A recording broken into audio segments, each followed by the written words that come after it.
আসসালামু আলাইকুম বন্ধুরা, আজকে আমাদের এলাকায় জলসা আছে। তো জলসা উপলক্ষে জলসার প্রধান আহ্বায়ক আল্লামা আরশাদ আহমেদ আল বুখারি দেখুন স্লোগান দিচ্ছেন, নারায়ে তাকবীর আল্লাহু আকবার স্লোগান দিচ্ছেন। তো আজকে আমাদের এই জলসায় পাকিস্তান থেকে বড় বড় আলেম ওলামা আসবেন এবং ভারত থেকে আসবেন। ভারত থেকে মুফাক্কিরে ইসলাম আসবেন এবং পাকিস্তান থেকে জনপ্রিয় নাত খা হাফিজ তাহির কাদরি এবং হাফিজ আহসান কাদরি আসবেন। আপনারা যারা কিউটিভি পাকিস্তান দেখেন তারা অবশ্যই তাদের নাচ শুনে থাকবেন। সবাই দাঁড়িয়ে বলুন সাবিলুনা সাবিলুনা সাবিলুনা সাবিলুনা। তো দেখুন, আল্লামা ডক্টর সৈয়দ এরশাদ আল বুখারী সাহেব কিন্তু ফিলিস্তিনের পক্ষে পতাকা নেড়ে সকলকে উদ্বুদ্ধ করছেন। হ্যাঁ, সাবিলুনা সাবিলুনা আল জিহাদ স্লোগান দিয়ে সকলকে কিন্তু উজ্জীবিত করছেন। দেখতে পাচ্ছেন জনগণও কিন্তু মেতে গিয়েছে আল্লামা ডক্টর সৈয়দ এরশাদ আল বুখারীর সঙ্গে এবং প্রচুর মানুষের কিন্তু সমাগম হয়েছে সৈয়দপুর বাংলা হাই স্কুল মাঠে।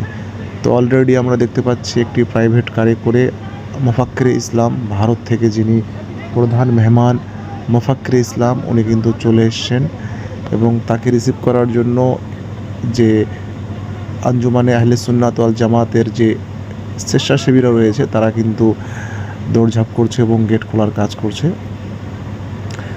তো মুফাক্কিরে ইসলামের সন্তান তিনি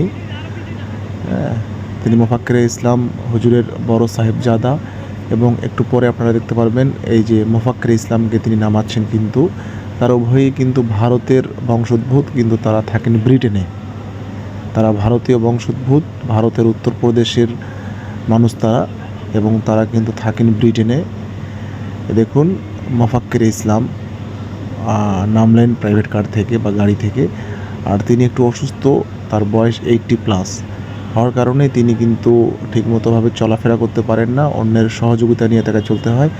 দু সাইডে দেখুন তৌহিদি জনতা কিন্তু তাদের ব্যারিকেড দিয়ে রেখেছে যাতে মানুষ তাদের বিরক্ত করতে না পারে, এবং মুহুর্মুহু কিন্তু নারায়ে তাকবীর আল্লাহু আকবার স্লোগানে মুখরিত হচ্ছে সৈয়দপুর বাংলা হাই স্কুল মাঠ।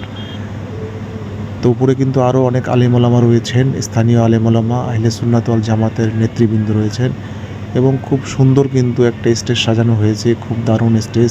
সাধারণত কিন্তু ওয়াজ মাহফিলে এরকম স্টেজ সাজানো হয় না, এটা একদম অনেক ব্যয়বহুল একটি স্টেজ সাজানো হয়েছে।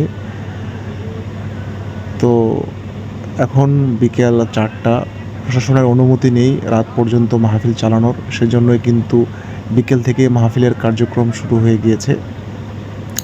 তো অনেক কষ্ট করেই কিন্তু মুফাক্কিরে ইসলাম স্টেজে উঠলো। আর দেখতে পাচ্ছেন এবার আসছেন হাফিজ তাহির কাদরি এবং হাফিজ আহসান কাদরি।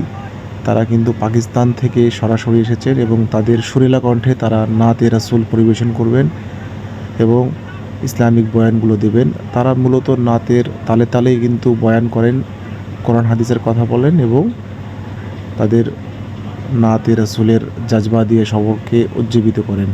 আসলে একটা বড় প্রোগ্রামে কিন্তু এরকম নাতে রাসূল বা গজল যারা গান তাদের কিন্তু দরকার আছে, কারণ তারা তাদের গজলের মাধ্যমে কিন্তু মানুষকে উজ্জীবিত করেন। এবং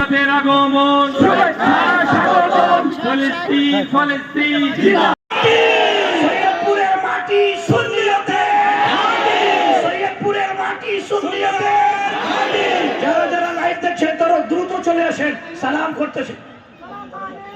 আসসালামু আলাইকুম रहमतुल्लाहि व बरकातहू। माशाअल्लाह भाई, सैयदपुर के आशिकाने